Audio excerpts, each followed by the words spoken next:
Praise God, no? Let us stand and let us open and get our Bible in the book of 2 Peter chapter 3, verse 17 to 18. 2 Peter chapter 3, verse 17 to 18, may I read the verse?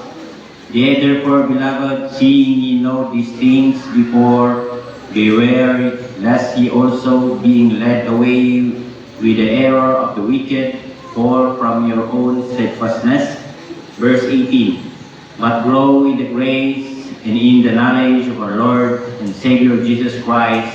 To Him be glory, both now and forever. Amen. Let us pray. Salamat gid man, Lord, sa inyong aga ginhatag mo sa amon. Salamat sa ginhatag mo ang kabuhi, and even, Lord, sa mga blessing na nagabot. Salamat man, O Lord, hindi mo kami ginpabayan. Salamat sa trials, challenges na amon agyan. And Lord, kapangayo kami sa kapasaylohan sa amon na himo nga sala, sa amon na ginhimo based on our action and based on our words, O Lord. And subong aga, pangayo kami sa ihatag kung walang ignon nga kaalam, maintindihan namon ang tanan nga buluhaton or tanan nga mensahe halin sa imo nga pulong, O Lord. And use me as I expound your word for this morning. This I ask in the name of our Lord Jesus Christ. Amen.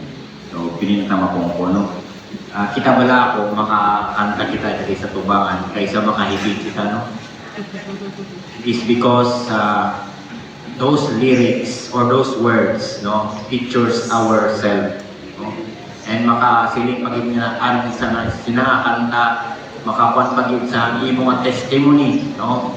And not only your testimony, how you deal on performing your task as a Christian, no? So kung kakanta kita bala daw makanta nga testimony kunit, naging pili mo na kanta tungod, that is your testimony, no? Di ba kita makahambal man sa manami nga poem, true songs. I believe God use your mouth, no, to share to us your testimony, no? So salamat gid kinangakanta, and kapasalamat kita tungod ang Ginoo maayo. Sa tanan nga butang ang Dios maayo, no? His grace is sufficient for thee, no? So ang akong mensahe subong aga is all about grace for growth, God's fuel in every season. So how God's grace carries us through Christian maturity, not just salvation. So ang gusto ko ipaabot sa inyo sa aton subong is ang inang grasya, amo na ang napadako sa isa ka Kristohanon. Nga inang grasya, ang pili mo nga himuon nga armas sa tanan nga butang, no?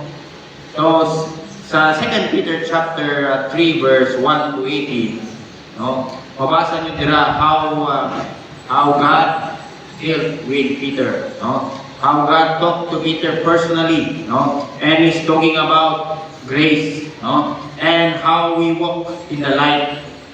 Iskan damos ang pagsulay, damos ang imo ang ginadyan, pero ginahambal nila ang grasya sang Ginoo ara, no? Pinapakita sang Dios ang grasya, no? Si Peter, kung tanawon nato ng iyang background, siya isa ka paborito ni Jesus during his time in his earthly ministry.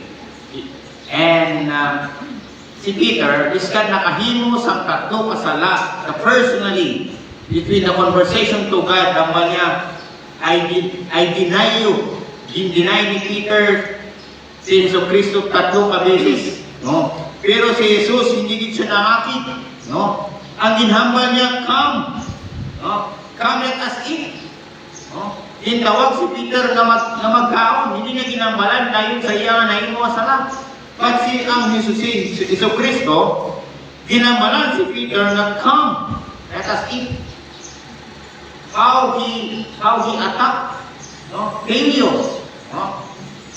Even us, yes, we fail every day in our life. We fail to have a personal conversation to God, but God said, come. No? Arang ang Ginoo. Ginahatag niya ang grasya sa aton, no? Sa tanan natin ginabyan, mga kapatid, God is always there. Ano hambal niya sa libro sa Psalms, chapter 2, verse 18, sabi niya, "Blessed are those people who trust in the Lord." Inabless ang Ginoo ang tanan na gasalig sa iya. Iskan ang imo ang pagsalig putol-putol pero ginabless kita sa Ginoo. Jeremiah chapter 7 verse 17. Blessed is the man that put his trust to God in his own. Para pa ginampo. So pasalamat ta sa Ginoo nga ara ang Ginoo gatanaw sa aton biskan kita hindi kita pili nga himuon nga anak. Ano ang banya dito sa Isaiah inambaliya na daw nahuya ang Ginoo sa aton ni ginahimo. But still, God is our Father. So, amen for that, no? Sabi niya, but grow in the grace and knowledge of our Lord Jesus Christ. Greek is axiosano, to increase or to grow up. Oh. Let us increase and to grow in the knowledge of God. No? Kaya mayroon kita na ethics. Ginatudluan kita sa aton ethics kung paano maging isang Kristiyano. Mahirap maging Kristiyano, no? Kasi maraming mata na nakatingin sa atin. Even, sabi niya, satanay. Pag uminom ka, tapos ka. Pag kumain ka ng inuman, tapos ka na. Maraming nakatingin sa atin. No? It is because we are His children. No? Kaya sinasabi natin na maging Christ-like kita. Pero mahirap, no? If there is no grace, mahirap talaga. Pero kung ara ang grasya sa Ginoo, we keep in increasing growth. Peter literally say, keep increasing in grace, not just by grace, but in the atmosphere of grace. So tanan kita salit sa Ginoo. Kung subong nagsalit ka, God answer your prayer, buwas hindi ka na magsalit. It needs na ang atong pagsalit sa Ginoo, it needs to be continuous. Nami itong minsan itong Wednesday ni Bibigin, no? Na ang imo pagsalit sa Ginoo. No? Ang atong na anchor, we need to anchor ourselves to God. Anchoring ourselves to God. So there are three things na atong makita diri. Number 1, grace when we fail. It is the unmerited help. Growth is messy. You'll relapse, doubt, get angry. Grace doesn't excuse sin. It empowers change. If we fail 30 times, 70 times, but the grace will not stop. God's grace doesn't excuse sin. It empowers us to change.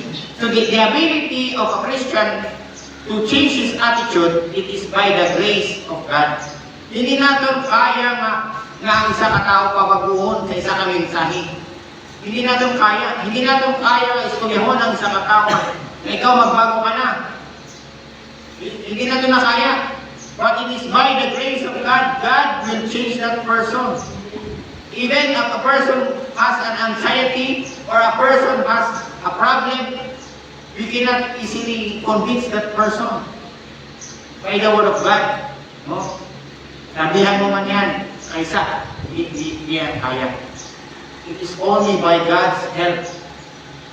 Kaya sabi niya, ang pag-istoryahan, pag pinakausap natin ang may problema, hindi lang isa, kadua, katatlo, kalima. It is because we try to share to Him the grace of God. Kaya sabi niya sa Hebrews chapter 4 verse 16, let us then reproach God's throne of grace with confidence so that we may receive mercy and find grace to help us in our time of need. So klaro dira na makita naton na when we fail in the presence of God, let us find confidence in Him. Hindi kita makita sa ibang na solusyon, kundi ang solusyon lang mahalin sa pulong ng Diyos. Ah, kaya sabi niya dito we need to put our trust to Him. That is grace. Grace is addressed by trusting. Grace is addressed by faith. What is faith? Without works is dead. So we need to put our trust to God. Trusting in Him that we may receive His mercy and find the grace that will help us in the time of our need. Kanan kita, may ginabadsad, kanan kita. Sino na lang ang imo saligan? Kung nagsalig kita sa ginaistorya sa una na tao, ano na lang matapos sa inyong lawas? Kung may ka nagsalig sa Diyos, kung may kita nagsalig, si pastor, pagpopera ka na. Ito ng pera, tapos na. Pero may gusto na ipabatid ang Diyos sa atin. Ang gusto sa ipabatid ng Diyos sa atin that we need to pray as one. Kaya nga ang grace na padayong sa atin. Kung nagsalig lang kita, na apelisan mo sakit, diretso ko na dito. Okay na tapos na ang laban. Pero gusto sa Diyos na hindi mo anay tapusin ang laban. We need to be mature na in facing that battle. Kaya makita natin sa time sa mga Israelitas, kung wala ang signal sa Diyos at pumunta sila sa battle, anong mangyari? Matatalo sila. Pero kung may signal ng Diyos at pumunta sila sa battle, they will win the battle. Remember in the time of Jeremiah, he lost the battle for 620 years. Natalo sila na wala ang Diyos. Kaya umiyak siya. Sa atin, mga kapatid, pag ginapos natin ang laban, wala na. But if we try to rely to God, the grace, then we will win our spiritual battle, our physical battle. So the problem is, how could we apply this in our daily life? That when we fail, we should ask the help of God. May mga problema sa atong namalayan yung bukas na itong na akwaton personally, no? Kapag atubaw sa aton na visit sa tanan ng butang inside and outside of the family sa work. Kaysa ikaw na lang, hindi ka na lang, paano ko na lang i-involve man? Paano na lang i-sacrifice ko sa ako ng mga anak sa mga, no? But still, if we find the grace of God, then we can make it. Grace sa mga kapatid, sa John chapter 21 verse 15, John chapter 21 verse 15, ato ni nga basahon, John chapter 21 verse 15. 21:15. So sabi niya, sa verse 21 verse 15, so when they had dined, Jesus said to Simon Peter, Simon, son of Jonas, lovest thou me more than this? He said unto him, Yea, Lord, thou knowest that I love thee. He said unto him, Feed my lamb. So inatanaw diri mga kapatid, we need to show love. Nabang-amang ko ang Diyos. Gaano mo ko kamahal? Yan sabi ni Peter, you know that I love you. Kaya ang sabat sa Ginoo, feed my lamb. Ibig sabihin, share the blessing of God. Share the love of God.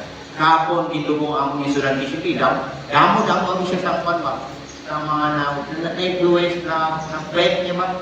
Damo nagkasto. Huwag ka na space sa simbahan dito. Ako, siyempre, makina na mo lang ako. Amo na galing lang kinag. Ang biskan amo na lang siya. Hinpalanggan niya tanan mga friend niya. Doon mo nagkasto. And even, makita natin mo lang na ang pagpalangga. Kung ginapalangga mo ang isa kakao, maibalos din man siya sa iyong pagabot ng panahon. Nga amo na ang grasya. Nga even kay Simon, nakasala siya, pero ginpalangga sa Diyos. Ano ang naging response ni Peter that time? Nang napatay na si Yesu Kristo, siya din ang nagtindog sa simbahan. Isa sa nagpatindog sa simbahan. Din makita niya ang tuod ng Kristohanon. Biskan, he failed in his first mission. Kaya nga sabi niya dito, feed my lamb. I-feed is the lamb that the next generation of Christians. Ano siya? The next thing, makita natin rin, second is grace when we are weak. True power, through weakness. Growth feels low because we are weak. That's where grace works best. Oh. When we are weak, He became stronger. He became stronger because He knows that we are na-down na kita. Kung ang Diyos, kung nakita niya nga kita na-lay down, He will push it up. I-push ikan sa Diyos. He will serve us na kung hinahawakan tayo ng Diyos. No? Kaya minsan ang weakness, no? Dito na ginaatake ni Satan. But ang grasya sa Ginoo ara proteksyonan kita sa Diyos. Para hindi kita atake nga sobra atakyo ni Satan na mangakit ka, na mangakit kita. Isang agamay-gamay lang mangakit ka dayon, no? So nakita niya we are having a loss of temper. Pero makita mo diya kung nangakit ka, tapos nanapos ka nangakit, makita mo ma-evaluation dito. Nangakit ako. Ano ang naging problema sa ako? Sobrahan ko ni pangakit? Ano na naman ako? Pero makita natin diri na iambal sa Diyos na stop, hindi ka na mangakit, kasi masobrahan, kasi magbubaba ang mga relasyon. Kaya kita nga, warning. God give us warning during the time of our weaknesses. Ang atong na weaknesses, dipinibig naman yan sa aton. No? Pero ang pag-atake sa Diyos, the grace of God works best on that. Kaya gina-encourage kita sa Diyos. Kada Domingo, ako na makanto ka sa simbahan para makatulit, mag-isa ang pulong sa Diyos, na maka-encourage sa atin na magpadayon. Kung wala kita nakasimba, siguro daw, luya kita. Dahil lang kita mapasubok sa mga problema o sa mga tentasyon. No? Wala kita armas. No? Sabi niya sa 2 Corinthians chapter 12 verse 9, my grace is sufficient for you. My power is made perfect in weakness. No? Ang power nila is dynamis. No? Ang iyang Greek, it is a miracle working energy. No? God's power doesn't replace your weakness. It plugs into it. Gina-charge kita sa Ginoo. Kung na gusto mo na mabackslide, hindi ka mabackslide kung ginayila ka pa sa Diyos. Oops! Gusto ko na mag-retire. Gusto ko na umalis sa simbahan. Hindi ka alis sa simbahan ko na may kwan pa, may mission ka pa.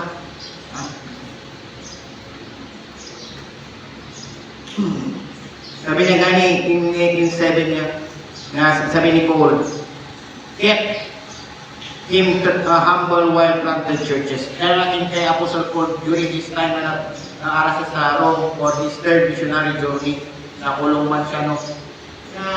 Na-discourage na siya. Nga ako, kapag naalagad sa Ginoo, amunin pa ang matapos sa akon, ginakulong, ginabakol. Pero nakita natin sa life ni Apostol Pablo, siya pagit ang nagamit, no? Naging sandigan niya ang Diyos during his time of his weaknesses. No? Even in our troubles, mga kapatid, we need to lean to God. Kailangan tayo magsandig kita sa Diyos. Muna nga, may nga ang encourage sa aton ang Ginoo. Pero kung wala mag-encourage sa aton, ano nang matabo? Kaya mo man ginaisip. Kung muna nga, may arang nga sakit na anxiety. Kung wala ang encourage sa imo, wala kang ginistoryahan, ang wala kang tao, kung may problema nga matubot, kaya dali lang sila magkaroon sa anxiety or stress.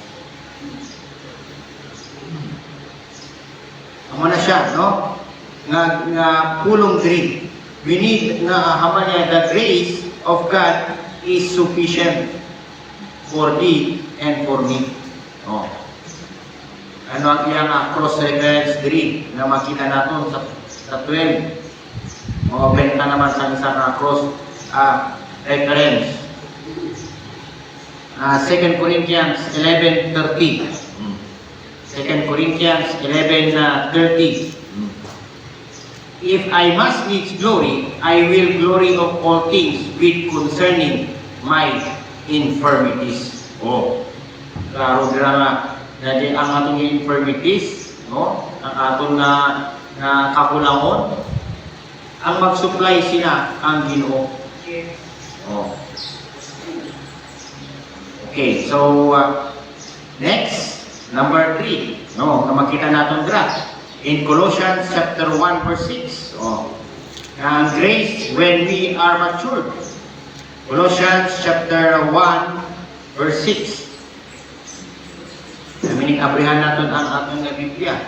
Colossians, Galatians, Ephesians, Colossians.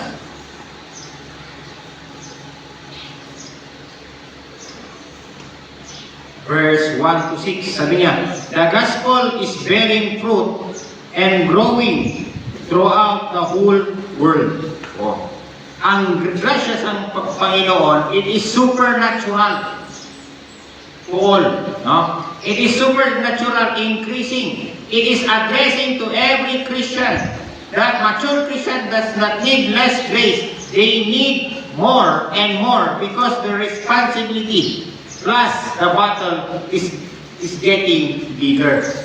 So ginasirin na ang mature na Kristiyano na hindi nila kinanglan ang gamay na grasya sa Diyos, mas kinanglan kanila ang dakong nga grasya tungod sa ilang responsibilidad and tungod ang aton nga kalaban or ang aton nga battle or personal battle is getting bigger and bigger and bigger. Hindi lang man masiling nga ang bata nakagraduate sa college. Diba? Mas damo ka, that is just the starting point. No? So, damo pa siya agyan na test. May board exam pa, ang interview, damo-damo. No? So, kinanglan natin na ang ginasiling nga grasya. Ang dawaton naton sa Ginoo is ang dako nga grasya na kaya naton ini nga gamiton sa aton nga responsibilidad as a Christian. No? And also the battle against Satan, sa aton nga tentasyon. Paano natin kalabanon ang aton tentasyon kung wala ang grasya ng Diyos? Kaya sabi niya nitong ganina, we need more grace because of our responsibility. And also in 1 Corinthians chapter 3 verse 6, 1 Corinthians chapter 1 verse 6, ano ang hapal ni Apostle Pablo sa 1 Corinthians chapter 1 verse 3, chapter 3 verse 6, as you say, I have planted, Apollos watered, but God gave the increase. Oh. Ang kapadako sa aton ang Ginoo. His grace is sufficient for us. That we need to put our trust in Him. That our life should increase. Our maturity as a Christian should increase day by day. Kaya sabi niya na ang lain ang nagtanong, pero ang nagbisbis na ang Diyos. Oh. Sa aton wala nga kaugalingon, no? Ara kita sa simbahan, subong, kapamati sa pulong niya, ginabisbisan kita ng Diyos para magtapo. Kung hindi kita ginabisbisan ng Diyos, biskan namati ka sa pulong, biskan ara ka din, why sa pulos ang pulong niya. Kung wala ang intervention sa Holy Spirit, parehas gani sa harap sa eskwelahan na you are physically present but you are mentally absent. Wala siya. Amo na nga, ang grasya sa Ginoo agad sa aton para maintindihan nato ang iya nga pulong. No? Isa pa, Luke chapter 2, verse 52. No? Luke chapter 2, verse 52. Luke chapter 2, verse 52. Sabi niya dito, and Jesus increased in wisdom, stature, in the favor with God and man. In the wisdom, mga kapatid, God increased our knowledge to Him. No, practical application, mga kapatid.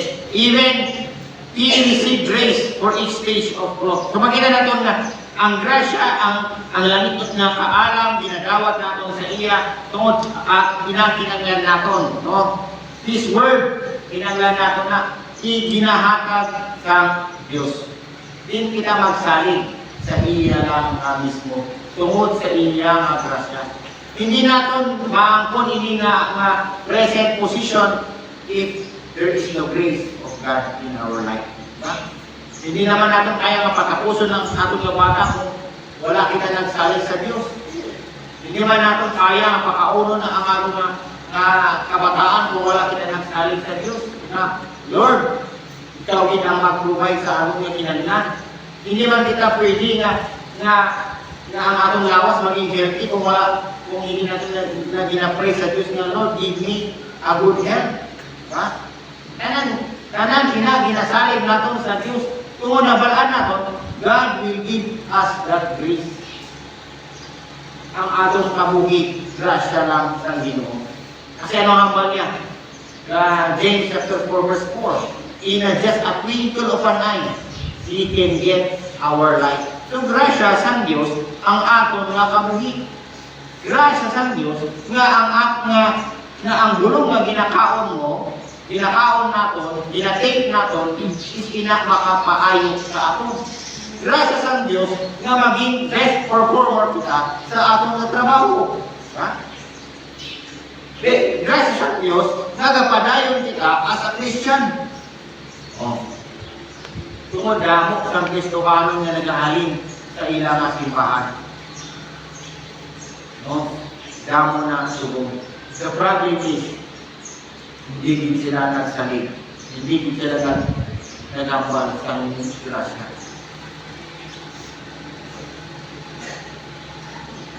John chapter 1 verse 14.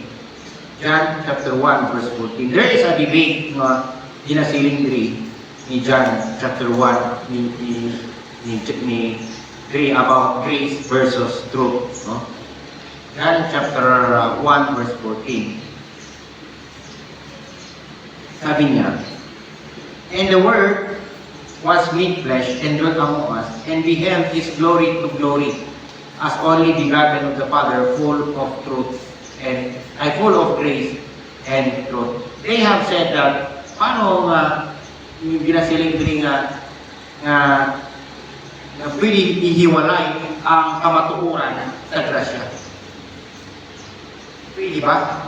Hindi ka pwede. Ang kamatuoran or truth is anchored with grace, and grace is anchored with truth. No? Jesus was full of grace. No? Without grace, truth without grace crashes.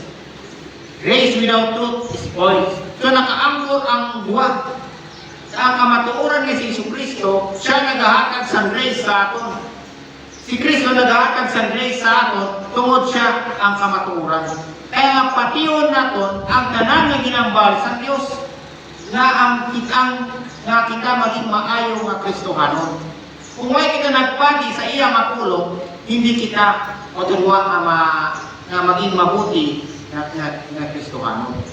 Ang managri, no? Na ang grasya sa Diyos is naka-anchor sa iya nga tinatawag na truth. When someone confesses sin, responds, mga kapatid, we will not be put into gossip, but grace make people have to pray to grow. So, hindi kita mahuya, kaysa mayroon kita ng problema, i-share natin sa ukod natin na tao, tungod, touch kita sa Diyos, na istorya mo ang iyong problema para ikaw mag-grow. Nga kita mga nakabati, hindi natin na siya pwede, himuon nga, chismis.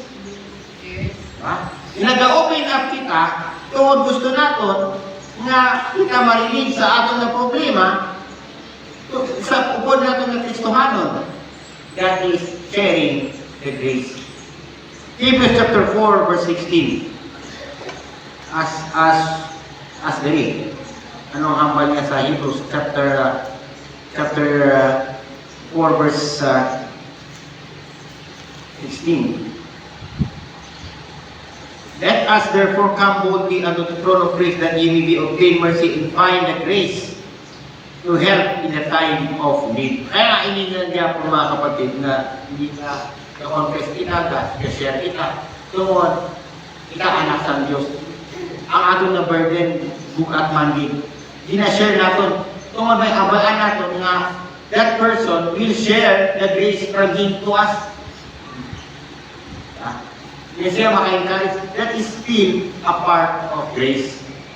So, hindi kita magkabala ka makipag-istorya. It is because that is still a part of grace. Sharing is sharing also. Sharing of the problems of testimony is sharing also grace. Ang grasya sa Diyos. Ano pa ang kulang kapag sa Diyos? Ara naman nahatag kulang. Ara lang sa aton kung paano natin siya wawon or ang bubon sa aton nga kinabuhi. So last, as I close this, sabi niya dito sa 1 Corinthians chapter 15 verse 30, but by the grace of God, I am what I am. Klaro nga ang aton nga ang grasya sa Dios gadako tungod that the source is the Lord Jesus Christ. Fair and square ang Ginoo. Fair and square ang Ginoo sa aton nga kabuhi. Nga biskan gani kita mga muyo sa Dios, mga kapatid, nga mga muyo kita sa Dios tungod, Lord, give us your grace. Give us your grace to us. Amo na ginahambal ni Apostle Pablo, ni Apostle Peter na my grace is sufficient for thee. For us, kung nagakulang pa kita, kato ka lang sa Diyos. Tungod God will give you the fuel. The fuel is the grace of God. Kaya kada Domingo, kada adlaw, Lord, salamat. Or mas makasiling kita nga ang Diyos maayo sa tanan nga butang tungod ang grasya niya. Kaya bless kita, makibot ka lang ang blessing, bigla lang nagabot, di mo lang gin-expect. Tungod na kita sa Diyos, before mo pa kinanglan, ginhanap na sa Diyos. Before mo pa ginaisip, ginhatag na sa Diyos. Ha? So makita natin, why isang Kristohanon nga naging pigado. Tanan nga Kristohanon naging manggarano tungod sa grasya ng Diyos. Ano ang ba niya? Ang pistis gani, ginpakaon sa Diyos, sang libre. Ang anak pagin niya, why niya ginapakaon sa libre. Ginapakaon sa Diyos, sang libre ang iyang anak, tungod ara ang iyang ang grasya. Ginapabugtaw, ginacomfort sa Diyos ang kanan niya nga anak tungod ang ara ang tinatawag namin ng Holy Spirit sa atin. That is grace. Makabugtaw kita, maka-encourage pa kita, maka-istorya kita tungod ara ang grace ng Diyos. O isang, hindi na ang Diyos nagasubra-subra din siya sa atin. Ang Diyos why siya ginagkulang sa aton tungod ang hambal niya. But grow in grace in the knowledge of our Lord Jesus and Savior Jesus Christ. To Him be glory now and forever. Amen. Just we need to grow in grace. Tinanglan lang natin na maging matuod na Kristohanon, maging genuine na Kristohanon sa iyang tubangan. Why na kita problema? Hindi na kita magsalig sa iban, kundi magsalig lang sa grasya na ihatag ng Diyos sa ato. Hindi siya nagkulang, hindi siya nagsobra. Kundi eksakto lang ang aton ang ginahatag ng Diyos sa sa ato. Grasya sa Diyos nga intagaan kita sa langit mo nga kaalam, di ba? Nga mabalaan mo ang dapat mong himuon. Pero kung nagsigi-sige kita, waay lagi. Nga ginapert, may mga instances, mga kapatid nga, ang Diyos naghahatag sa warnings, hindi na itong maglakat. Hindi ang warning. Grasya niya po sa Diyos. Pero naglakat ikaw. Hindi natin siya pili basulong. Tungod, may ara naman warning. Siguro gani ginaisip ko gani kung nagdiretso ka mo dito, magpopera kay Bingboy or dito sa Sokmed. Ano na lang ang lawas ng ating ng Pasko siguro daw ano na lang natabo. Pero kapasalamat kita na may mga instances na ginapert sa Diyos. Nag-iisip kita sa kuda kung siguro ang baydanay. Tapos ano na ang mga product, no? Pros and cons na ginatawag. And even us, no? Yung mga tanan na butang harap ang Ginoo. Even kayo nila, no? Siguro, no? Pininidiretso nyo dito sa Davao, siguro. Iska ng pinakamagaling na doktor. Gusto niya sabihin niya, punta kayo sa next na doktor itong second opinion.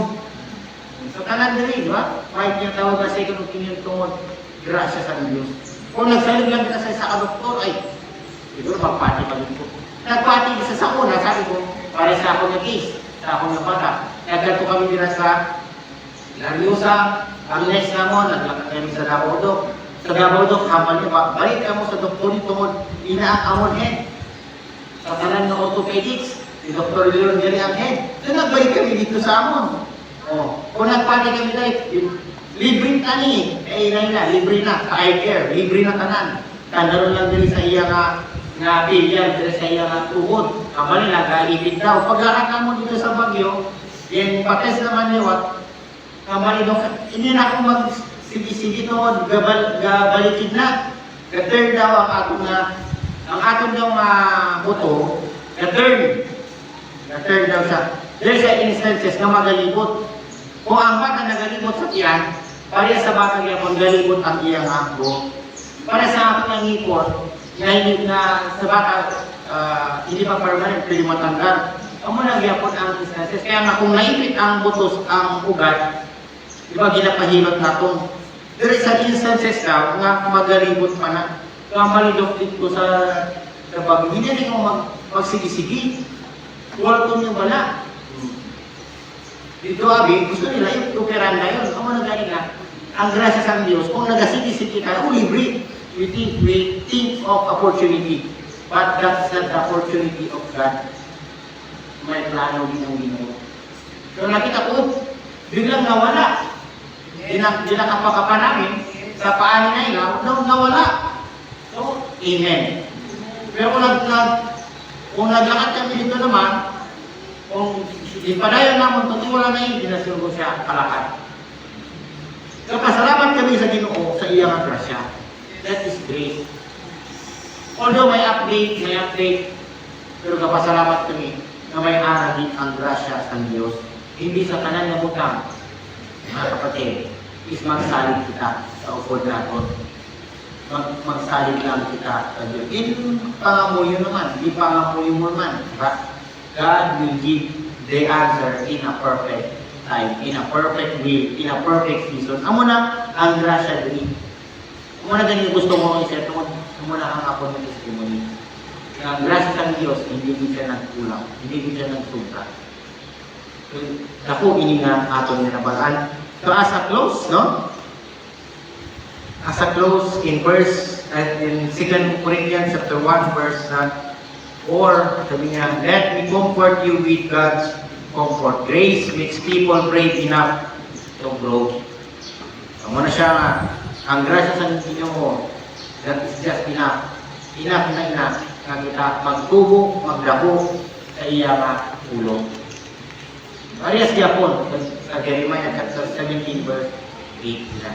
Kung wala kita nag-anchor, wala kita deepen ang atong roots sa Diyos, kung may lamang akit, kita dali lang malangka. Pero kung nag-deepen natin ang atong roots sa iya, iskan may init, no? Hindi kita malangka. Amo na siya. Let us stand, let us pray. Salamat, Ikman, na oras na hinatan mo. Salamat sa inyong mga pulong. Salamat sa tanan ng butang.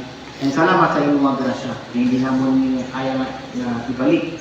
At Lord, salamat di ka na. May kanisang mahimo sa inyong mga tumangan that by the grace, by your grace, ara kami nagapadayon as sa kakristuhan ng Lord. Use us always in your mighty power and will to continue our responsibility inside and outside of the ministry. Forgive us for the sins we have committed against thee.